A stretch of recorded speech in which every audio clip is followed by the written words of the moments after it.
guys, bersama saya lagi dalam Alright Nope Channel dalam segmen Suara Orang Kampung Terbaik. Sahabat-sahabat semua, hari ini Datuk Seri YB Rafizi Ramli sepentas dengan MB Negeri Kedah, mantan sebab sudah dibubarkan.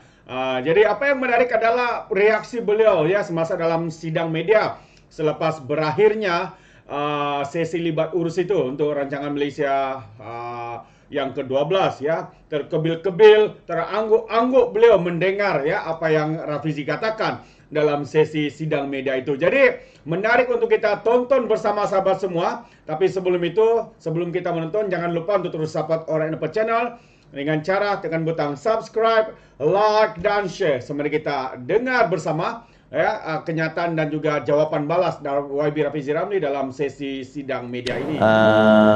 Strategi yang di luar soal infrastruktur biasa ni, contohnya tentang industri tertentu, contohnya tentang keterjaminan makanan. Dan Kedah dari segi itu memang bernasib baiklah, sebab selain daripada peruntukan biasa untuk infrastruktur tahunan, Kedah juga ada industri strategik di selatan Kedah yang kerajaan persekutuan dalam tempoh 30 tahun yang lepas telah belanja sehingga 1.1 trilion untuk selatan Kedah tu. Jadi takkanlah hanya kerana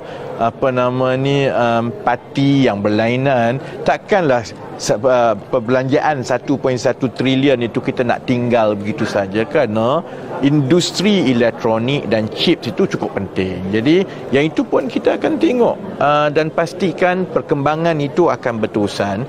Kemudian soal kedudukan strategik Kedah sebagai jelapang padi negara, dan peruntukan yang perlu dan tumpuan yang perlu untuk memastikan petani di Kedah dapat beralih kepada 5 musim 2 tahun, itu juga menjadi keutamaan kepada kerajaan kan. Jadi ada yang di bawah kementerian saya, ada di bawah kementerian yang lain. Saya pasti kementerian masing-masing itu memang akan mengumumkan dari satu, tapi secara dasarnya ialah kerajaan persekutuan melihat Kedah daripada 3 perspektif tadi. Satu, dari segi untuk menutup jurang pembangunan, maka keutamaan itu memang adalah dasar. Satu, dari segi mengembangkan lagi industri di selatan Kedah, kerana itu industri strategik negara yang telah mendapat pelaburan 1.1 trilion wang kerajaan persekutuan selama ini. Dan yang ketiga ialah kedudukan strategik Kedah bagi keterjaminan makanan sawah, dan yang itu juga akan terus mendapat perhatian khusus. Ini memang miss kapal terbang aku ni lagi. Yang ketiga tu dari segi peruntukan yang diperlukan untuk memastikan industri sawah, industri padi di Kedah boleh beralih kepada 5 musim tanaman untuk 2 tahun. Yang itu tu dia bukannya petani boleh pergi buat sendiri, dia perlukan pengairan, dia perlukan infrastruktur dan sebagainya. Yang itu perlu peruntukan. Dan di peringkat kerajaan persekutuan, sebenarnya peralihan itu adalah satu peralihan strategik yang menjadi dasar negara. Jadi obviously lah kita akan kena pastikan perkara itu berlaku lah. Kalau perlu peruntukan, kita beri keutamaan kepada perkara itu. YB, melihat kepada KXP tadi tu, isu sustainability yang disebutkan YB dalam libat urus tadi tu, betul explain sikit dari segi keperluan untuk melihat kemampanan. Ya. Jadi tadi ialah saya selalunya sama juga, saya dengan Menteri Besar dua-dua sama je, mulut kami laser sikit lah kan. Tapi bukan sebab kerana nak kasar ke apa. I mean certain things have to be said. Jadi banyak tadi perbincangan tadi itu sebenarnya daripada aspek kemampanan, sustainability kan. Kemampanan ni ada banyak perkara lah. Satunya ialah orang ingat selalunya kemampanan ni soal alam sekitar. Yang itu memang betul lah. Tapi sekarang ni kemampanan ni dia juga banyak tertumpu kepada kemampanan kewangan. we have to make sure that setiap benda yang kita buat tu financially sustainable. Kalau tidak, dia jadi beban in the future. Jadi pandangan yang saya berikan secara terbuka kepada kerajaan negeri juga kan, saya faham pandangan-pandangan dan projek-projek strategik yang kerajaan negeri tumpukan, termasuklah KSP dan yang lain-lain. Pandangan yang saya berikan itu ialah sementara saya terbuka, tapi tumpuan saya nanti ialah untuk memastikan projek-projek ini akan berjaya mencapai kemampanan kewangan supaya dia dapat berfungsi secara swasta dengan baik tanpa memerlukan tanggungan kerajaan, baik kerajaan negeri ataupun kerajaan pusat di masa akan datang. Dan mana-mana projek yang ada kemampanan kewangan seperti ini dan dia bawa hasil kepada rakyat, saya pasti dia tidak akan ada masalah oleh mana-mana kerajaan pun. Yang kita bimbang ialah kalau projek itu nampak okey di mata kasar, tapi bila kita lihat secara terperinci, kita ada kebimbangan dari segi kemampanan kewangan. Sebab itu the due diligence process itu perlu dibuat dengan baik. And I think that's the process that I'm open to go through lah. Semalam QPAC buat 8 tuntutan. Apa kemampuan kewangan melihat pada perkara itu, kemampuan kerajaan? Tak, ialah tuntutan gaji baik daripada sektor swasta ataupun sektor awam QPAC sekarang. Yang itu tu saya ingat hak masing-masing lah. Kita pun kalau kita bekerja, kita ada banyak tuntutan juga. Kita pun tahu dan saya pasti QPAC pun sedia maklum bahawa kerajaan ada kekangan. Tengok bila kita bercakap, kita cerita pasal baja pun ada kekangan, semua ada kekangan.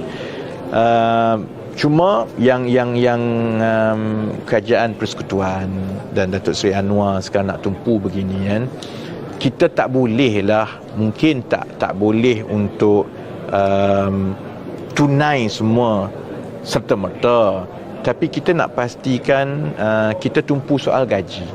Saya sebut perkara yang sama juga tadi, bahawa kos sara hidup ni dia bukan cerita harga barang saja, dia juga soal gaji.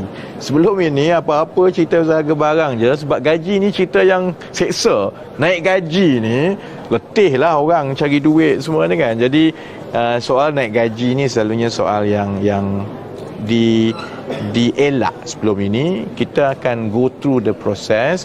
Cuma saya berharap sama ada QPAC ataupun bila sampai ke pihak swasta, bila kita bincang tentang model gaji progresif, kita tak bolehlah nak anggap semua berlaku secara tiba-tiba. Tapi saya yakin kerajaan akan menerima bahawa kita perlu ada kerangka sasaran, bahawa kita kena ada sasaran tiap-tiap tahun berapa yang perlu naik. Kemudian dalam tempoh 5 tahun, 10 tahun macam mana. The dollars and cent itu akan menentukan juga macam mana kita nak roll out ataupun nak laksanakan secara berperingkat ke arah satu sistem dasar gaji yang lebih progresif di negara ini. Jadi tak apalah QPAC punya permohonan semua tu, itu hak masing-masing lah. Lepas ini Kesatuan Media pun akan ada tuntutan dia dengan majikan media masing-masing. Lepas ini akan bermula lah Kesatuan kaki tangan awam negeri Kedah pun akan ada list dia kan. Jadi yang itu saya ingat, mana-mana majikan awam atau swasta, kita akan terbuka, kita dengar. Tapi saya juga yakin yang sebelah pekerja pun nanti pun dia akan faham bahawa majikan kerajaan itu juga ada kekangan. Tapi kita cuba cari kemampuan yang terbaik dari satu tahun ke satu tahun untuk memastikan ada kenaikan gaji secara tersusun.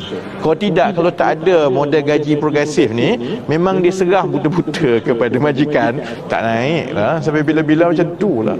Jadi itu yang kami cuba nak. Dan saya faham dalam kerajaan pun ada kebimbangan yang besar. Ni boleh buat ke ni? Ni apa kesan dia kepada kewangan kerajaan kan? Tapi pandangan saya, we have to start somewhere.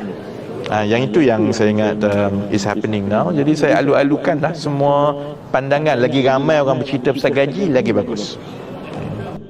Terbaik, itu dia sahabat semua sisi sidang media selepas libat urus tadi ya di Kedah. Jadi hari ini kita mendengar bagaimana YB Rafizi Ramli dihujani soalan demi soalan, tapi dengan tenang beliau menjawab dengan penuh profesional. Walaupun ya seringkali ya MB Sanusi ini seringkali menyerang YB Rafizi Ramli, tapi kita boleh nampak bagaimana profesional, bagaimana seorang pemimpin yang bekerja untuk rakyat, ya, memberikan yang terbaik untuk rakyat. Inilah standard yang kita mahu. Jadi kita rasa bangga dengan adanya Menteri Ekonomi seperti YB Rafizi Ramli ini. Jadi terbaik sahabat semua, itu pandangan saya. Bagaimana pula dengan anda? Kiranya anda mau memberikan sebarang komen, anda boleh berikan komen dalam ruangan komen.